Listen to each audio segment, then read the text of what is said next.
The Void, Series 1, Episode 2. Who the hell is Buck Rogers? Chapter 10. It had been a few hours since Dr. Takuma had paid him a visit, and Carter was starting to bounce off the walls again.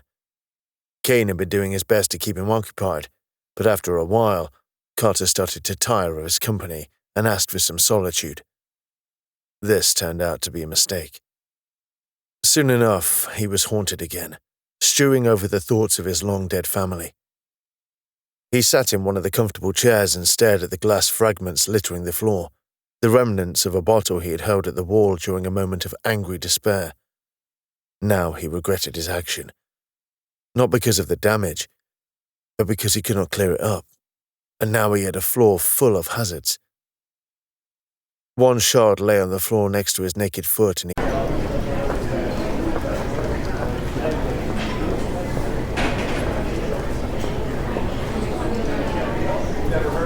moving his foot away again. "What the f*** am I doing?" he cried rhetorically. The dark impulse was gone as quickly as it had come, and left him wondering where it had come from. The fact that it had control of him during those seconds scared him. He knew why he felt it, but the fact that it overrode his self-preservation was disturbing. It was a response to the trauma of finding himself uprooted from everything he knew. But would it subside? Or would it nurture more dark thoughts? His mulling was interrupted by the visitor alert. He knew who it was going to be, and he cursed himself for the state of the living quarters.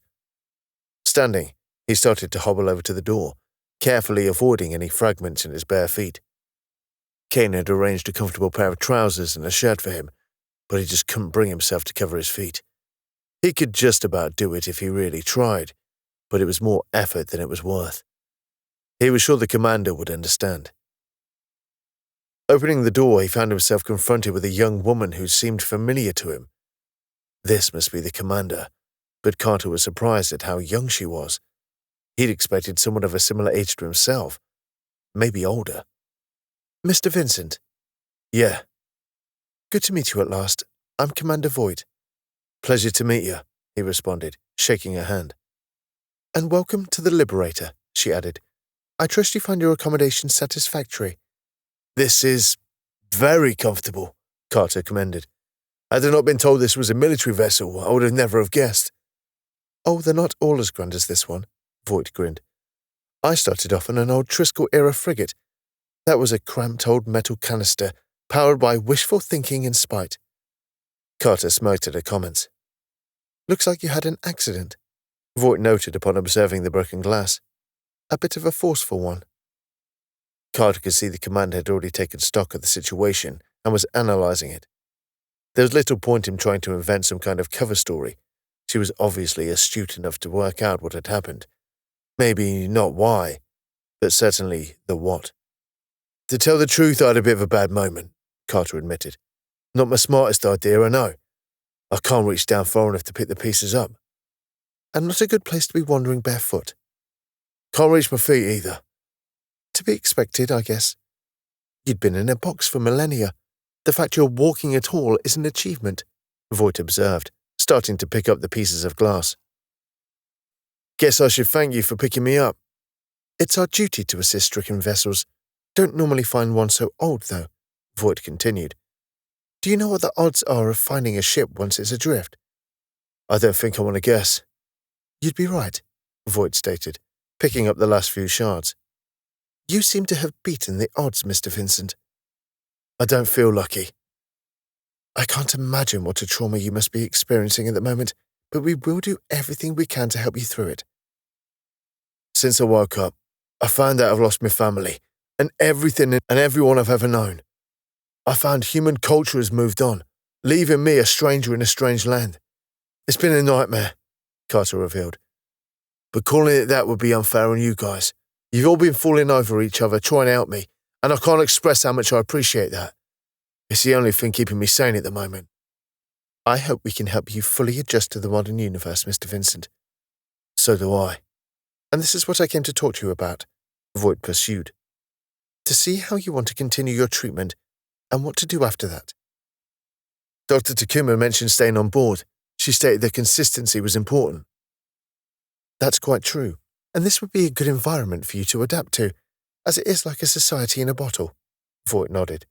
The main problem with this is that this is the first and foremost a warship. If you decide to stay here, you will be acknowledging those risks that go with a military life. I should be dead already, and I've already lost everything. I think my fear of risk has taken a dramatic tumble, Carter attested. What would happen to me if I left at our next stop? You'd be taken to a specialist treatment centre in the colony. They're usually quite remote, and often in some very nice areas. They're usually secluded so the modern culture doesn't agitate those suffering displacement trauma.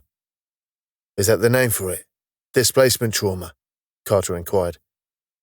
It's the broader category term, yes, Voight explained. The treatment there will be more specialised than what we can offer. It does mean some short-term disruption, but it might be better in the long term. It would certainly take you out of the risk environment. So what's the short-term disruption about?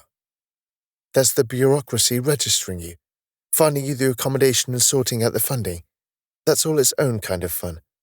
Then there's the fact that you'll be exposed to everything the future has to offer until the moment a place is found, which could cause you more trauma, Voight elaborated. With those still in the stasis chambers, we can keep them in storage until that is all completed, and we wake them up in a controlled manner. We didn't have the luxury with you, and it's why Dr. Takuma is keen on keeping you here. I'm inclined to go with the doctor. She's done all right by me so far, Carter agreed. Plus, I can always disembark at the next stopover. That is correct, but you can never predict what is going to happen in the void. It's dangerous out here. Dangerous in ways your generation couldn't even speculate on, Voight reiterated. It might sound dramatic, but there are threats you are just not aware of yet. Commander, we can fill a library with all the things I'm not aware of yet. I just wanted to impress upon you the risk you take by staying here. And I accept that, at least in the short term, Carter replied. I already made my peace with death in the hospital bed back in London. As long as you're comfortable with that, Voight settled. I leave your treatment to the doctor's discretion, but if you are to be with us for a while, you could think about finding a purpose, something to do with this new life. We do have extensive training facilities here, so have a look at what is available and what you might like to do. There's even a few civilian vacancies on board if you were thinking of a longer-term residency. You're offering me a job? Voight smiled at this. I'm not offering you anything. You still have to earn it, she contradicted. You can apply for a probationary training period in whatever role is available. You perform well in the role and pass all the relevant criteria, and you could make it permanent. Like an apprenticeship, Carter compared. Yes, you would be like an apprentice. Carter considered this. He felt like he was a bit old to be an apprentice, but then what choice did he have? He was starting over in an unfamiliar world. An apprenticeship would probably be the best course of action, even if they had some investment bankers around now. He would be woefully out of date. He didn't even know what the currency was. I had a quick look through them, and I did see one which might prove intriguing to you. What was that? Cultural advisor. It's a role within our diplomatic staff. Cultural advisor? What do they do, aside from advising about culture anyway? They are a liaison between parties from different factions that informs negotiations from a cultural angle. Say one party has a taboo against any kind of deceit. Your job would be to advise the other party of this and suggest possible means of approaching the situation, Voight detailed. You would also act as a liaison with xenocultures, explaining human culture to them whilst learning all you can about theirs. And why do you think this would be a good fit for me? Think about it, Mr. Vincent. You have an almost external perspective upon our culture. Familiar enough to be able to relate to it, estranged enough to have a Xeno's point of view, Voight suggested. If you have good negotiation skills, this could be a good opportunity for you. This was an interesting tactic from the commander. She was taking something about himself that he saw as a weakness and turning it into a potential advantage. He had to admit, this young woman was not what he had expected from a person of her status. He had expected a more authoritarian style, but she was quite warm and caring in her approach, and showing a good grasp of emotional intelligence. Okay, that's not a bad argument. Carter raised an eyebrow. Let me have a think about that. If you're intent on staying for the time being, have a look into the training center and the vacancies and see what piques your interest, Voight offered. Anything else, just ask Kane. Thank you. I did want to ask you something else while I was here. What's that? I have an interest in historical fictional literature, and I wanted to ask you a few questions about books on your time period and any recommendations you may have. Oh, wow. I've never been much of a reader, Carter stuttered. Not sure I'd be much help on that. What do you want to know? I'm keen on finding out who were considered the authors who had the biggest cultural effect and who best reflected the society you lived in. I guess if any single author had a bigger impact than anyone else, it would be Stephen King, Carter judged. I've heard of him, Voight confirmed with interest. He wrote horror fiction, didn't he? One or two, yeah. Have you read any of them? I've read a couple, but I've probably seen more of his stories in films. Any you'd recommend? I did like The Stand, and It. It, Voight echoed. Short title. What's it about? It's about these kids who are terrified by a monstrous clown that feeds on their fear. What's a clown? This statement threw Carter for a moment, as he considered the implications of it. There's no clowns in the future. Tell me what one is, and I'll let you know. They're children's entertainers that wear deliberately bizarre clothes and have painted faces, Carter described. I never liked the painted faces. They'd have a painted smile, but their real face would have a sour expression. It makes them look creepy, which is what King was tapping into. We have children's entertainers still, but they don't do anything like that. Sounds unnerving. I think it's a bit of a holdover from older civilizations that clung to the edges of our culture, not really relevant, or ever wanted, but still managing to hold on. When he thought about it, it wasn't really a surprise that they didn't exist anymore. Do you think he reflected your society as a whole? Voight questioned. Or is it more of a deliberately distorted representation meant to heighten certain aspects? I've never really thought about it in those terms before, Carter admitted. I suppose he did have a bit of both, really. It's probably the nature of the genre to be more of a representation either way. What other books did you like? Carter vacillated as he struggled to remember the few books he read during his lifetime. I did like John le Carre's books, Carter remembered. I think his work is more reflective of society. It was quite grounded. That's what I like about it. Tinker Tailor Soldier Spy is one he was most famous for.